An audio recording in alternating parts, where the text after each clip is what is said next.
for me, coming out of school, I was at the Curtis Institute of Music in Philadelphia. As a conducting student, you have many options available to you. And there are many different paths that lead to a professional career as a conductor. And it can be a very confusing and daunting time period, especially right after you graduate. I mean, because obviously a lot of the great orchestras of the world don't hire people right out of school as music directors. That's not something that's possible.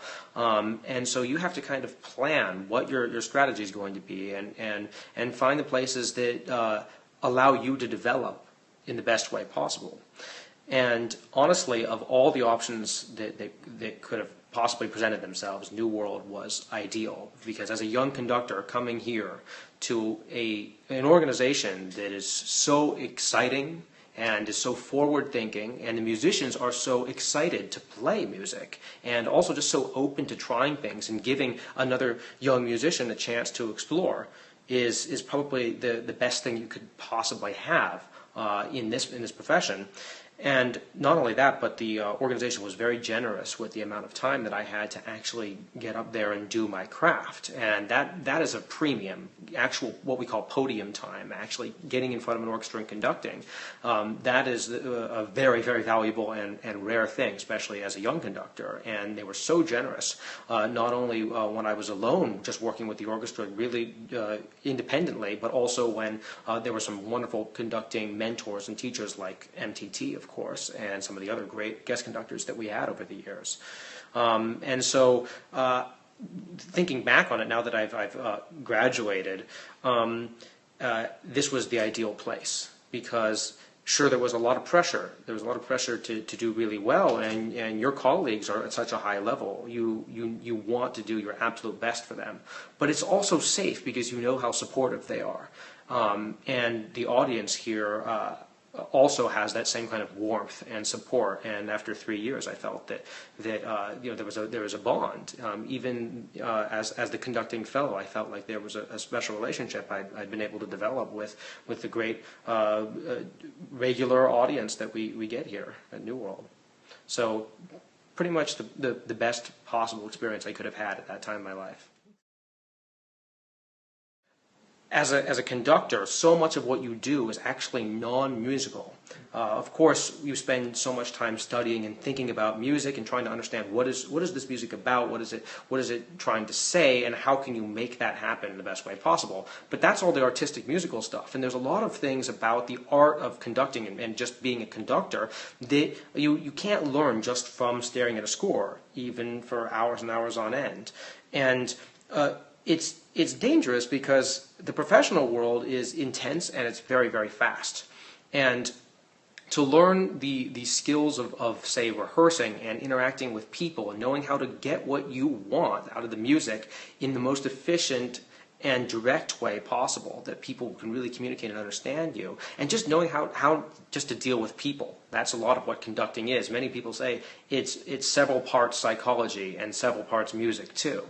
So you kind of feel like you're diagnosing personal conditions and musical conditions at the same time, and constantly playing off those things. It's a very subtle game. And at New World, this was pretty much one of the things that I did constantly when I had time in front of the orchestra, and it provided kind of laboratory for that. And not just the actual rehearsing and conducting, but all the stuff that goes into making a performance work. As a conductor, you're involved in every step of the process, and you would probably not encounter this in school.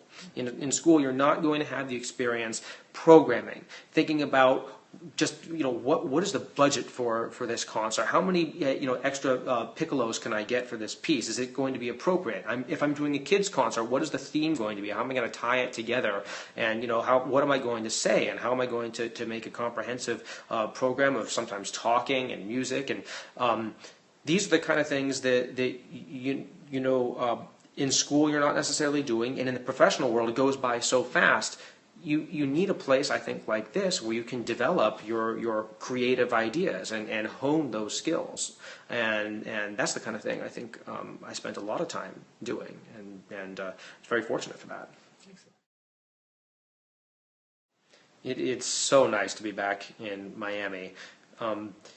Even though I've only been gone a couple months, you can tell it's a new season, it's a brand new orchestra, and we've got 30-something new players. So even though a lot of people I recognize and feel familiar with, it's also in many ways new. And of course, that's the nature of New World. That's one of the really fun things about it. Each year, it's a brand new team, and you get to see what that's going to mean. And often it's not better or worse. It's just different. I mean, different ways of approaching music and communicating with each other.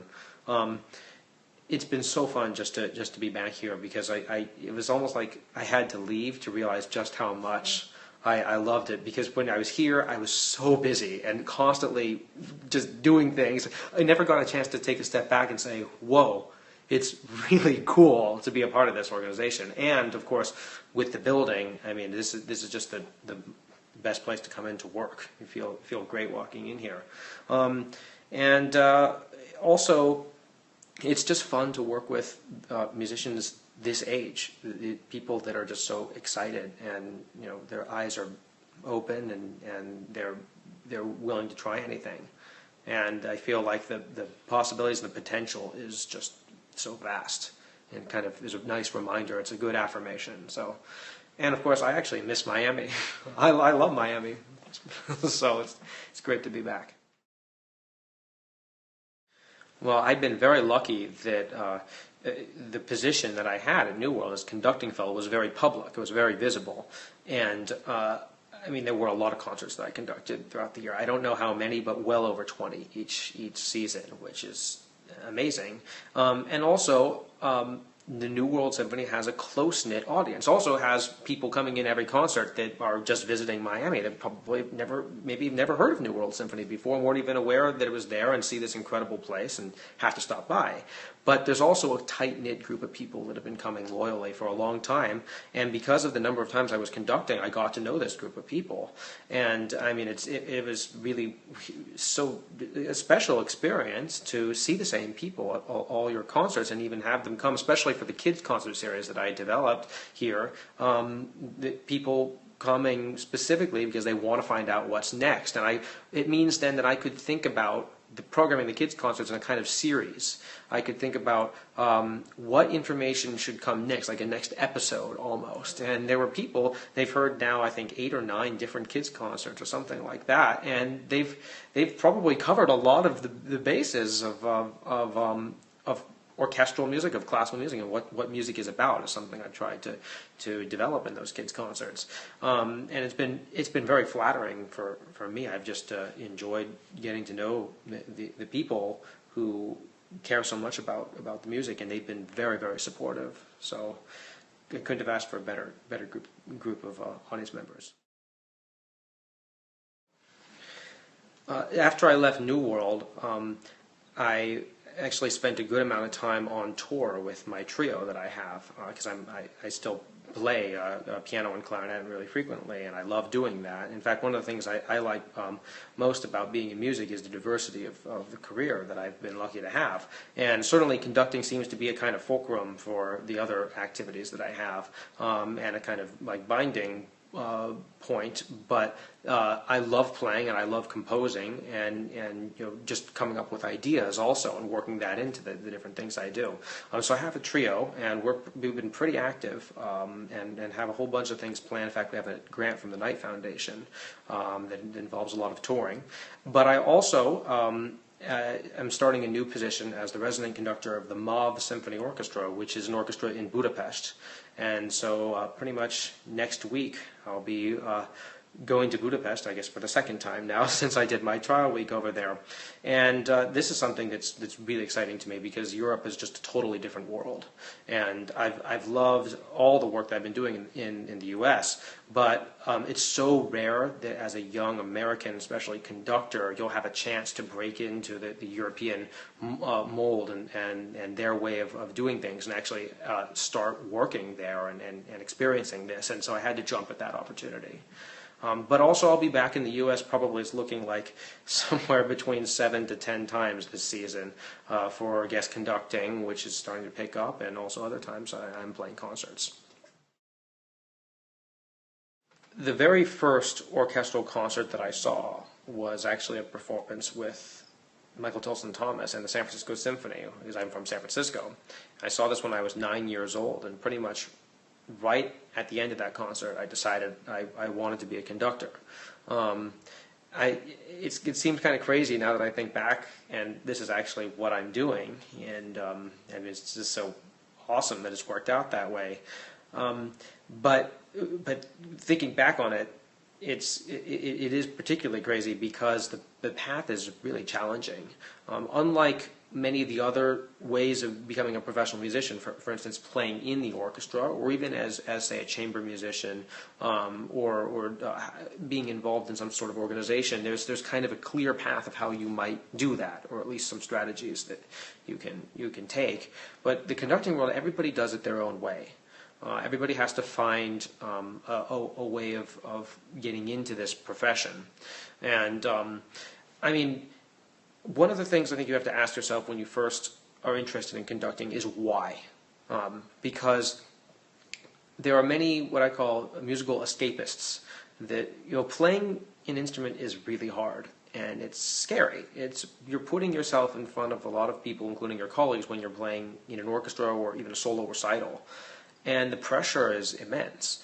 And there are people that might feel like conducting is an escape from that because, of course, the baton makes no sound.